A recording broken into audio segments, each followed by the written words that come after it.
Generating lines, video number 5. Generating lines of hyperboloid of one sheet, video number 4. Example 3a, example 3b. Find the equations to the generators of the hyperboloid which pass through the point this one.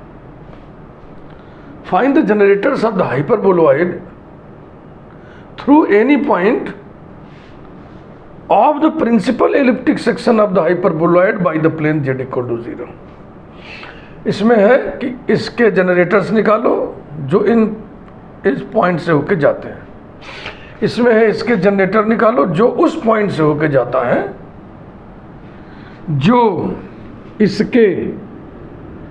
इसके द्वारा काटे गए section के general point से होके जाता है. तो दरअसल ये क्वेश्चन यही है. जरा देखो, पहले मैं इसी को करके दिखाता हूँ. X square upon A square plus Y square upon B square minus Z square upon C square equals to 1. Number 1, ये हाइपरबोलॉइड ऑफ वन शीट है. Its principal planes are yz plane, zx plane, xy plane. x equal to 0, y equal to 0, z equal to 0. इसके principal axis x axis, y axis, z axis, centre 0 0 0. ये data आपको मालूम होना चाहिए. Central कोनिक्वाइड chapter में आपने इसके बारे में इतना तो पढ़ा ही होगा. इसके इस प्रिंसिपल प्लेन से जब इसका सेक्शन काटेंगे तो प्रिंसिपल सेक्शन आएगा. z बराबर 0 रखने से सिर्फ दिस प्लस दिस बराबर 1 आएगा जो एलिप्स बता रहा है. तो प्रिंसिपल सेक्शन एलिप्टिक हुआ, इसीलिए लिखा हुआ है principal elliptic section.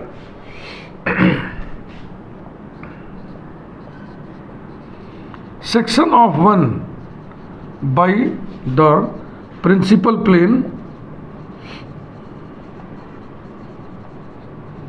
z equal to 0 is x square upon a square plus y square upon b square is equal to 1, comma z equal to 0. ये एलिप्स है.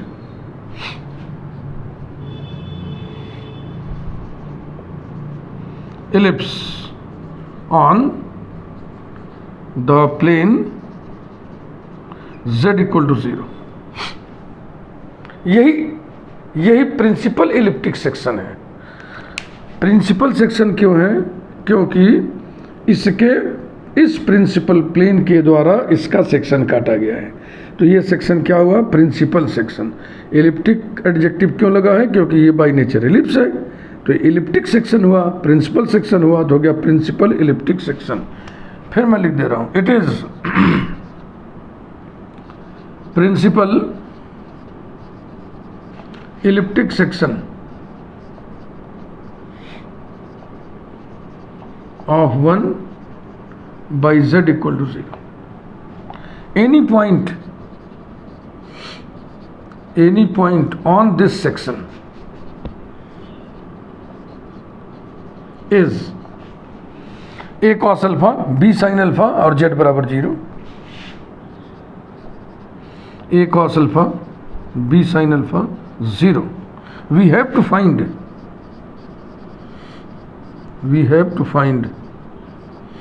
generators या generating lines, rulings. We have to find generators of 1 through this point. ये question हमने कर दिया. अब यही हो गया ना, ये वो जो क्वेश्चन था थोड़ा छिलने पर यही हो गया. इसमें भी तो यही है. तो अब उसका काम समाप्त. उसमें अब हम बहुत ज़्यादा कुछ नहीं करेंगे. ठीक, अब हम जो करेंगे इसका करेंगे. बात समझ में आ गई ना? 3b. अब आइए 3a पर.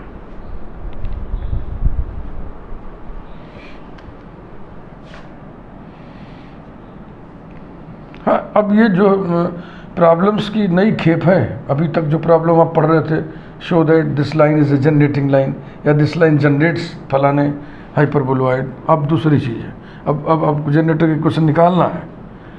X square upon A square plus Y square upon B square minus Z square upon C square equals to 1। Number 1, हमें इसके वो जनरेटर चाहिए जो इस पॉइंट से होकर जाते हैं। तो इस पॉइंट से होकर जाने वाली किसी भी लाइन के क्वेश्चन चलो लिखें और फिर कहते हैं कि यही जनरेटर है। Any line through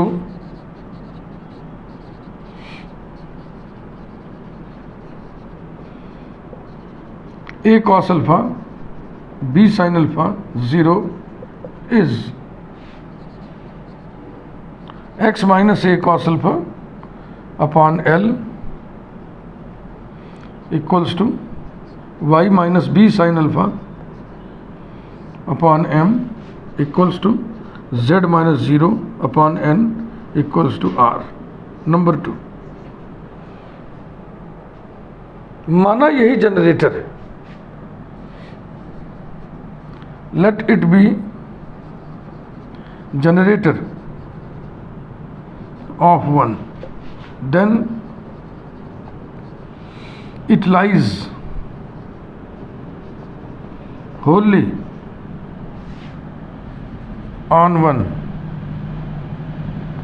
and so each point on it lies on 2, lies on 1। इतनी बात समझ गए? अगर ये लाइन इस सरफेस की जनरेटर है तो ये लाइन पूरी की पूरी सरफेस पर लाई करेगी। अगर लाइन पूरी की पूरी सरफेस पर लाई कर रही है तो लाइन का हर पॉइंट सरफेस पे लाई करेगा। तो चलो इस पर जनरल पॉइंट लें और उसको इस पर लाई करा दें।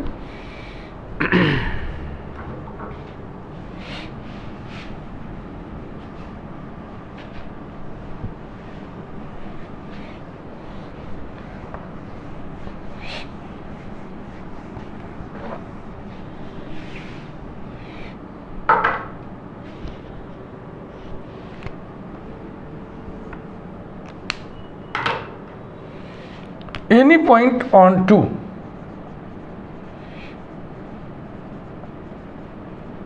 is, जनरल पॉइंट लेना आता है ना, जनरल पॉइंट माने x Y Z.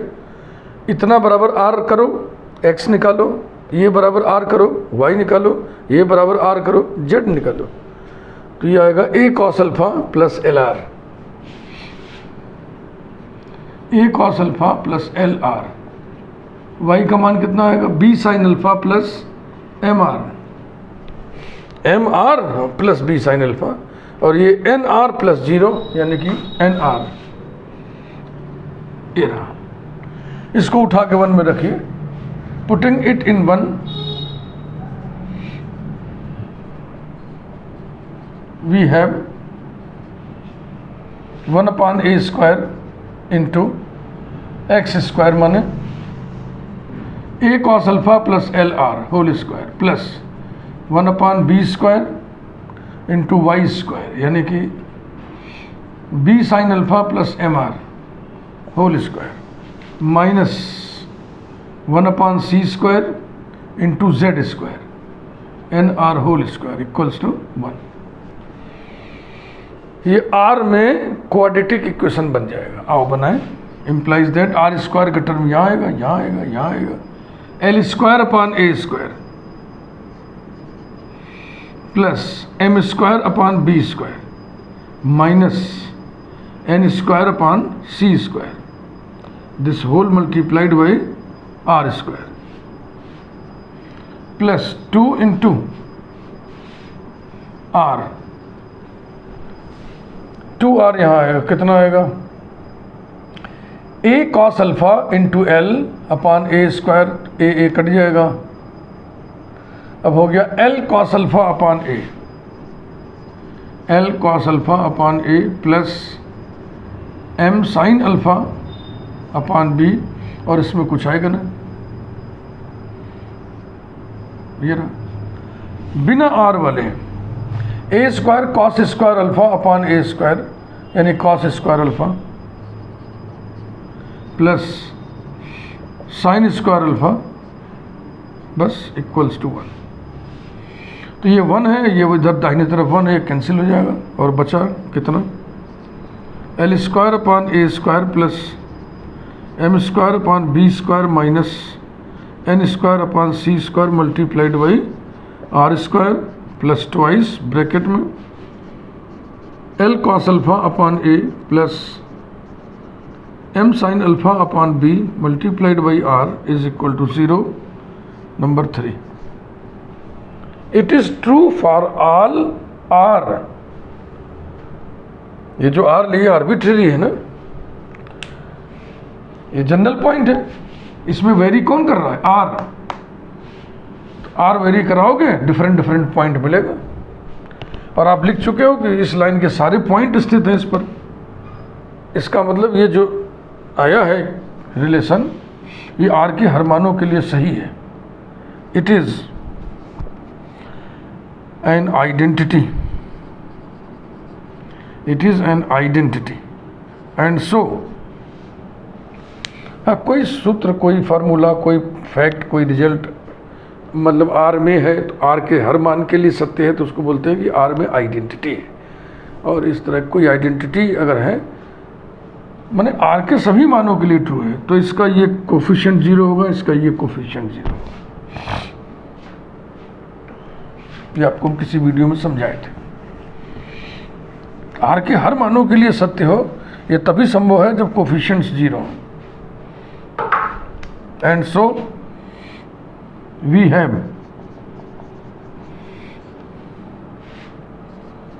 L square upon A square plus M square upon B square minus N square upon C square equals to 0। Number 4, l cos alpha upon A plus M sine alpha upon b equals to 0। Number 5,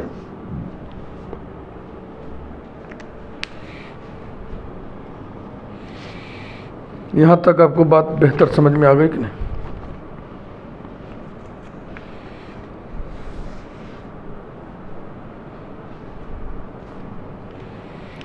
अब जानते हैं equation number 2 को ही तो आपने कहा था ना कि लेट इट बी जनरेटर, तो उसमें अननोन क्या था, नीचे LMN डिसीज।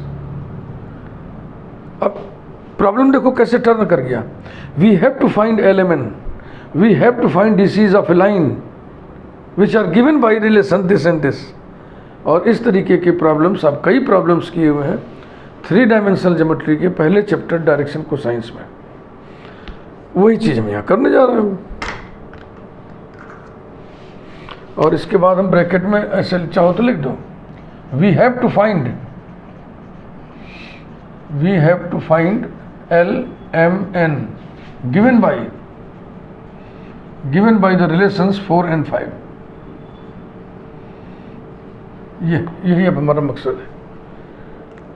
किसी लाइन के डिसीज अगर इन समीकरणों के द्वारा दिए जा रहे हैं तो उनको प्राप्त कीजिए।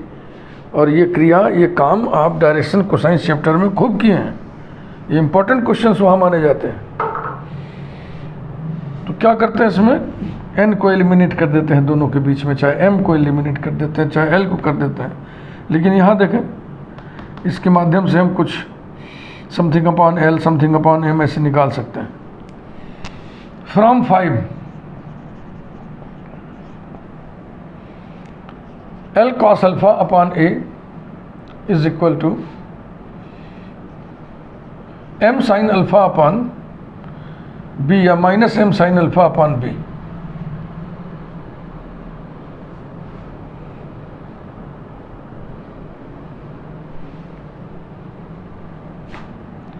implies that L upon A upon, इसको इधर ले आइए, साइन अल्फा, बी को ऊपर कर दिया तो जाएगा m upon b divided by cos alpha, यहाँ ये माइनस बी, यहाँ माइनस कॉस अल्फा। ठीक, जब दो रेशियोज इक्वल आपके पास हो तो उन दोनों इक्वल रेशियोज की मदद से तीसरा रेशियो बनाने का ट्रेनिंग आपको उसी डायरेक्शन कोसाइंस चैप्टर में ही दिया गया है। देखो, L upon A divided by sine alpha equals to m upon b divided by minus cos alpha equals to under root L square by A square plus M square by B square upon under root sine square alpha plus cos square alpha is equal to under root, इसकी value number 4 से मिल जाएगा आपको, N square by C square, और नीचे तो 1 आ गया।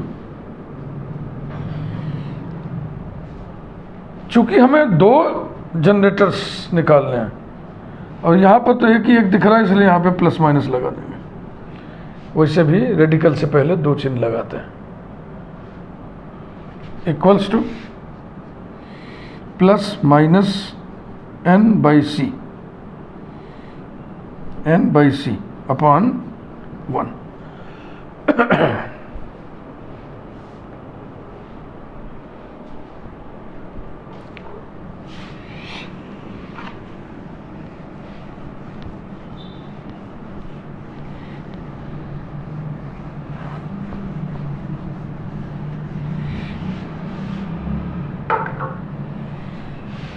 Implies that, अब इस ए को नीचे कर लो, एल अपान कुछ, एम अपान कुछ, एन अपान कुछ, ऐसा आ जाए तो हो जाएगा L upon A sine alpha equals to M upon minus B cos alpha equals to N upon plus minus C.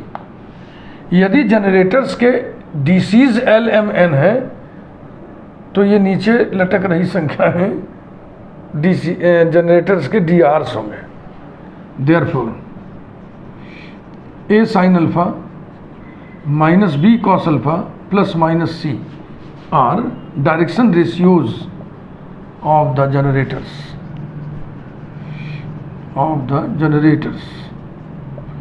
Equations of the generators are x minus A cos alpha upon, और था y minus B sine alpha upon, और क्या था z minus 0 upon z upon, and x minus A cos alpha upon y minus B sine alpha z upon. तो भरिए, एक बार यहाँ positive लेना, एक बार नेगेटिव, तो हो जाएगा A sine alpha minus B cos alpha C, और एक बार A sine alpha minus B cos alpha और माइनस सी। यही आंसर हो गया।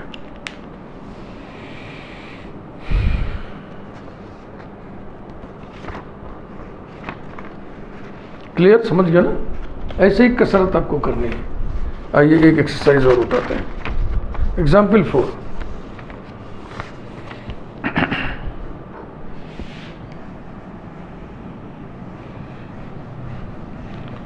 दो लाइंस के डीसीज 2 इक्वेशंस के द्वारा दिए गए हों तो डीसीज को निकालो। ये ट्रेनिंग आपको डायरेक्शन कोसाइंस चैप्टर में दिया जाता है और इसका उपयोग देखो आप यहाँ कर रहे हो जनरेटिंग लाइंस में। और बताएं इसका उपयोग आप कौन से चैप्टर में भी करते हो, कौन से में भी इस चीज़ का इस्तेमाल होता है। Example 4,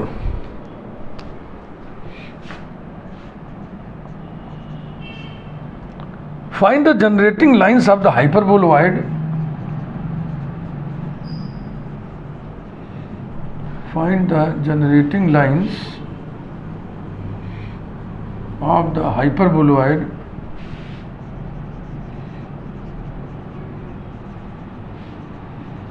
x square upon 4 plus Y square upon 9 minus Z square upon 16 is equal to 1, passing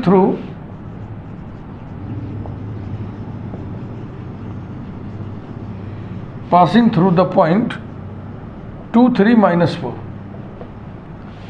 तो पिछले वाले एग्जाम्पल से ये हल्का है, बिल्कुल वही सही प्रॉब्लम है।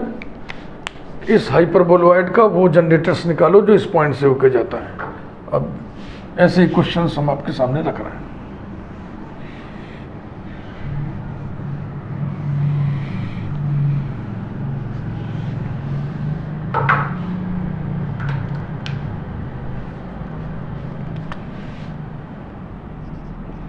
X square upon 4 plus Y square upon 9 minus Z square upon 16 equals to 1. Number 1. Any line through this point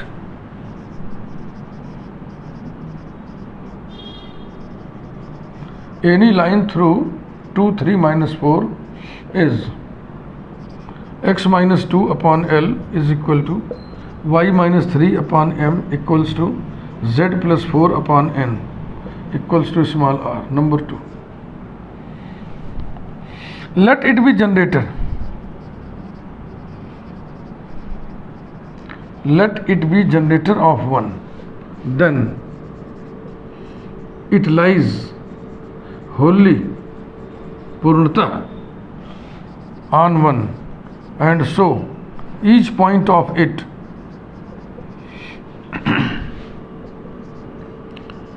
lies on 1. Any point on 2 is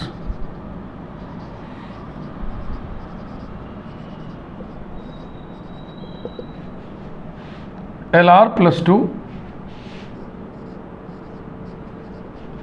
MR plus 3, NR minus 4. Putting it in 1,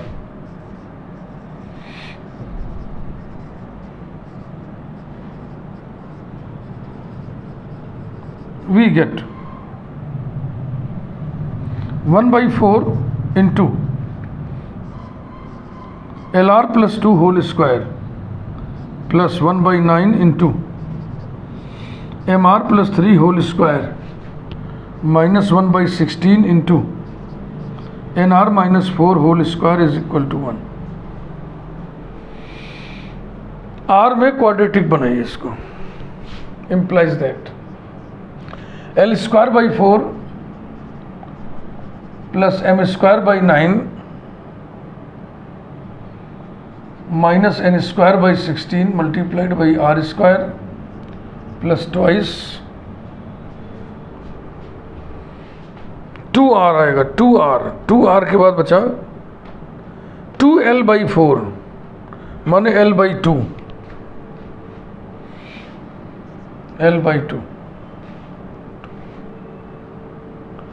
यहाँ 2r हटा लिए तो 3m by 9 यानी m by 3 plus m by 3. इसमें minus 2r जब whole square करोगे तो minus 2a भी आएगा ना, इस माइनस से गुणा होकर प्लस हो जाएगा, तो हो जाएगा plus n by 4 plus n by 4 into r plus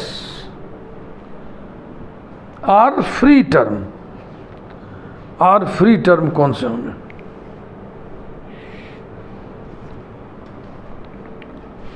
यहाँ आगे देखो 2 स्क्वायर अपॉन 4 माने 4 अपॉन 4 1. इधर 3 स्क्वायर बाई 9 बाई 9 प्लस 1. इधर आएगा 4 स्क्वायर अपॉन 16 यानी माइनस 1 और equals to 1.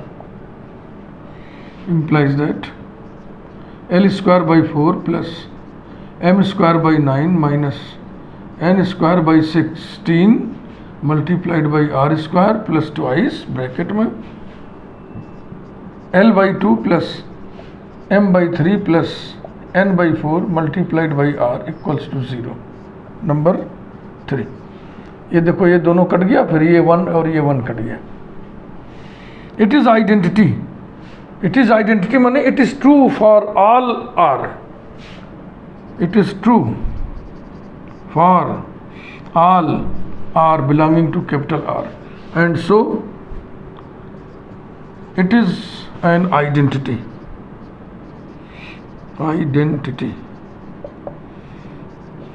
It follows that all the coefficients must be 0, all the free terms must be 0. L square by 4 plus M square by 9 minus n square by 16 equals to 0. Number 4,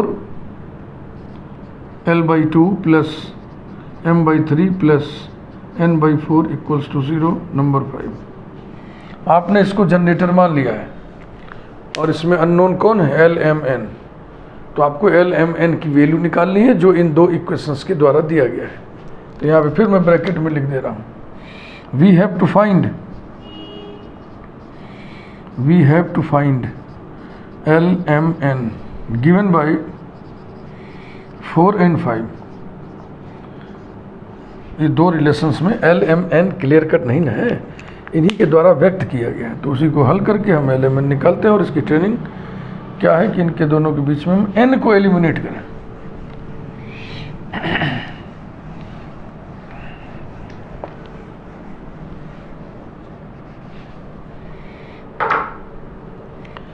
Eliminating n between 4 and 5,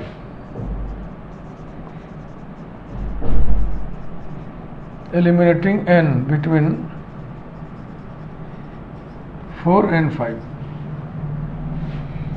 L square by 4 plus M square by 9 minus 1 by 16 क्यों लिखना, n square by 4। ये देखो n/4 का ये square ही तो है, तो ऐसे ब्रैकेट लगा दिए। अब n/4 की वैल्यू यहाँ से -L/2 minus M/3 whole square equals to 0 implies that L square by 4 plus M square by 9 minus ये एब्जॉर्ब हो जाएगा ना होल स्क्वायर के कारण माइनस चिन्ह, L/2 plus M/3 whole square equals to 0। अब इसमें पहली संख्या का स्क्वायर करोगे तो ये आएगा, कट जाएगा, दूसरी का स्क्वायर ये कट जाएगा और बचेगा कितना, -2 L/2 M/3 इक्वल्स टू 0, यानी कि LM इक्वल टू 0, यानी कि L equal to 0 M equal to 0। when L equal to 0 from 5, L बराबर 0 इसमें रखोगे तो आएगा M/3 plus N/4 equals to 0 implies that M/3 equals to -N/4।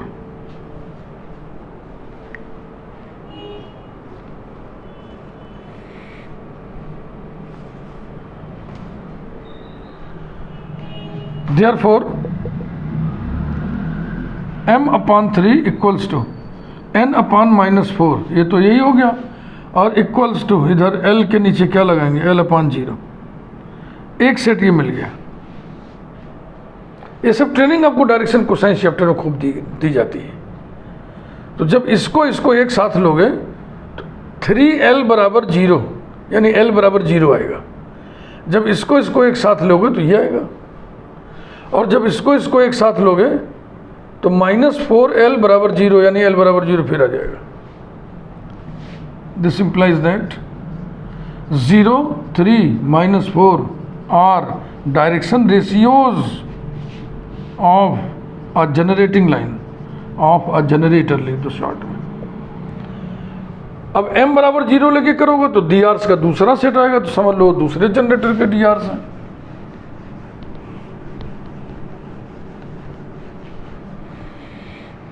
एक पॉइंट से होकर जाने वाले जनरेटर्स की संख्या 2 आ रही है हमेशा। देखो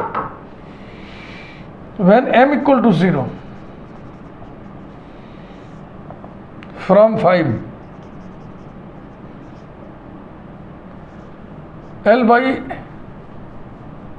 L/2 था ना, L/2 प्लस M बराबर 0 हो गया, N/4 equals to 0 implies that L/2 equal to -N/4।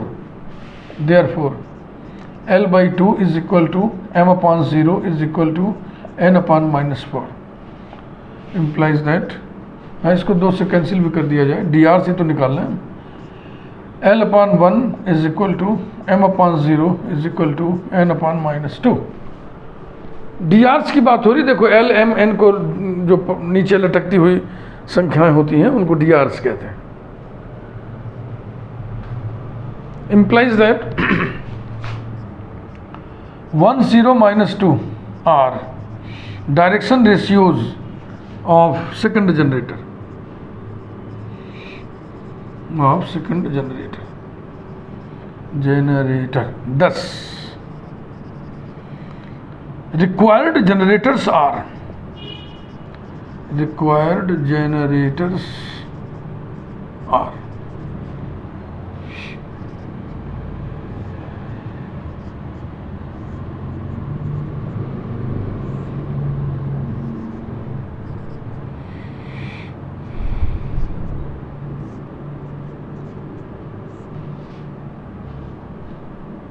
किस पॉइंट से होके जाने वाले जनरेटर चाहिए थे? वो तो देखो चित्त से उतर गया। मैं देख लेता हूँ क्वेश्चन फिर से एक बार। 2 3 -4, 2 3 -4 और एक के डी आर्स आए 0 3 -4, 0 3 -4, दूसरे में आया 1 0 -2, 1 0 -2।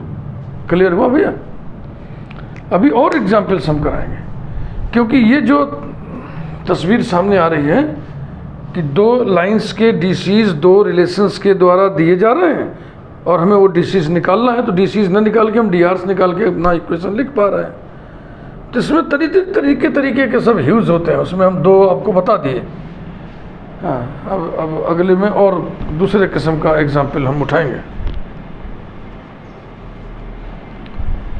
इस वीडियो को ही रोकता हूँ मैं, 30-32 मिनट का वीडियो है। थैंक यू, बातचीत जारी रहेगी।